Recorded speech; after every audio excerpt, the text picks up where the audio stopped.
एक बार फिर से इलेक्शन हुए और फिर से रिजल्ट वही आया जिसकी हम सबको उम्मीद थी।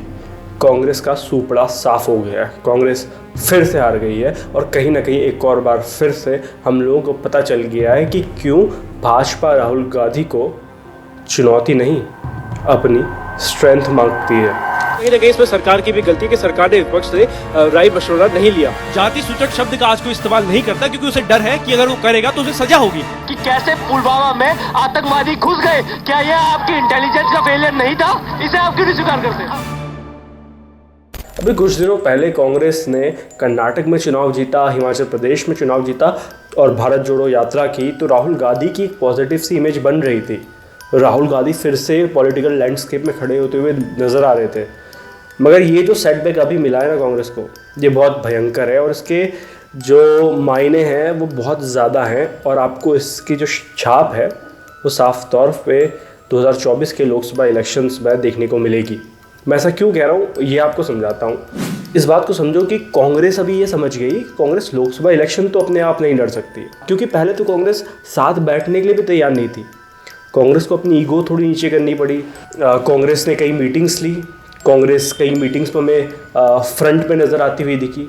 तो कांग्रेस कहीं ना कहीं सबको साथ लेके चलने की कोशिश कर रही है, ये हम लोगों को नज़र आ रहा था। मगर अब हुआ क्या? अब मध्य प्रदेश में अखिलेश यादव चुनाव लड़ने गए। अखिलेश यादव ने कुछ सीटें मांग ली कांग्रेस से।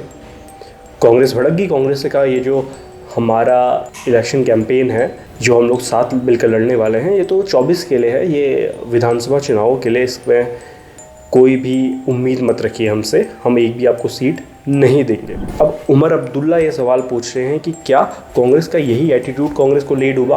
क्योंकि कांग्रेस अभी सिर्फ मध्य प्रदेश में नहीं हारी है, कांग्रेस राजस्थान में हारी है, कांग्रेस छत्तीसगढ़ में हारी है। यानी जहाँ भी कांग्रेस भाजपा की आपस में सीधी टक्कर थी वहाँ कांग्रेस परास्त हुई है। अब देखिए, इसका कतई ये मतलब नहीं कि 2024 में नरेंद्र मोदी नहीं हार सकते हैं। आपको याद होगा पिछली बार ये जो चुनाव हुए थे इनमें कांग्रेस ने अच्छा प्रदर्शन किया था। कांग्रेस मध्य प्रदेश भी जीत गई थी, कांग्रेस राजस्थान भी जीत गई थी, लेकिन कांग्रेस का प्रदर्शन बहुत अच्छा था। लग रहा था नरेंद्र मोदी को रिजेक्ट कर रही है जनता। इस पर 2024 में कैसे असर पड़ेगा इस इलेक्शंस का, वो मैं आपको समझाता हूँ। दरअसल इंडिया अलायंस में भी ना बहुत सारी ईगोज़ हैं। उन ईगोज़ को साथ लेके चलना बहुत मुश्किल है। अगर 10 लोग बैठे हैं और क्लियर हमें पता है कि ये हमारा लीडर है, तो बाकी 9 लोग उसकी बात सुनेंगे। लेकिन अगर आपको पता है कि यार जो अभी लीडर बनने की कोशिश कर रहा है वो तो खुद मार पीट के आ जाता है दुश्मन से, उससे तो अच्छा हम परफॉर्म कर लेते हैं। अब आप देखो तृणमूल कांग्रेस जो है वो भी तो सत्ता में बनी हुई है पश्चिम बंगाल में, वो भाजपा को हरा देती है। आम आदमी पार्टी दिल्ली में भाजपा को हरा देती है। लेकिन कांग्रेस जहाँ सीधे लड़ती है भाजपा से, वहाँ कांग्रेस हार जाती है। तो क्या ऐसे में विपक्ष कांग्रेस की लीडरशिप स्वीकार करेगा? ये बहुत ज़रूरी होगा, क्योंकि अगर लीडरशिप कांग्रेस की विपक्ष स्वीकार नहीं करता है तो पब्लिक जो परसेप्शन बनेगा वो फिर से जो भी इंडिया अलायंस का थोड़ी बहुत पॉजिटिविटी फैली थी जनता के बीच में, वो सारी बिखर जाएगी। और जो 2-3% चांस है इंडिया अलायंस का नरेंद्र मोदी को टक्कर देने का 2024 में, वो भी धूमिल हो जाएगा।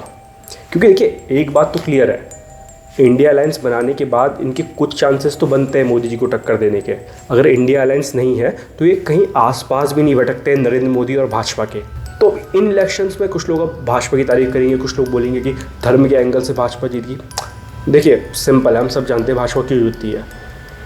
धर्म का एंगल होता है, नेशनलिज्म का एंगल होता है, नरेंद्र मोदी की इमेज का एंगल होता है, ये सारे कारण भाजपा की जीत के पीछे होते हैं।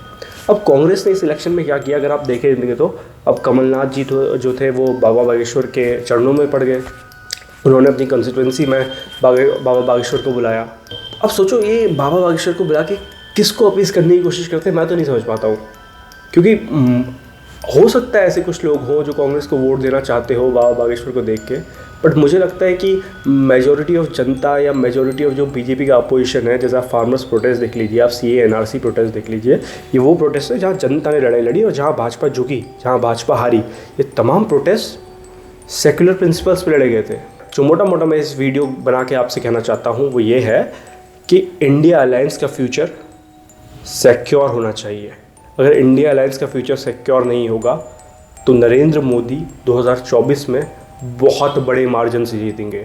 शायद पिछले बार जितने बड़े मार्जिन से जीते थे उससे भी ज़्यादा बड़े मार्जिन से वो जीतेंगे। तो अगर नरेंद्र मोदी को थोड़ी टक्कर देनी है, उनकी सीटें ही कम कर देनी है, बीजेपी की अकेली की एब्सोल्यूट मेजॉरिटी ख़त्म कर देनी है, तो आपको इंडिया अलायंस बनाना पड़ेगा।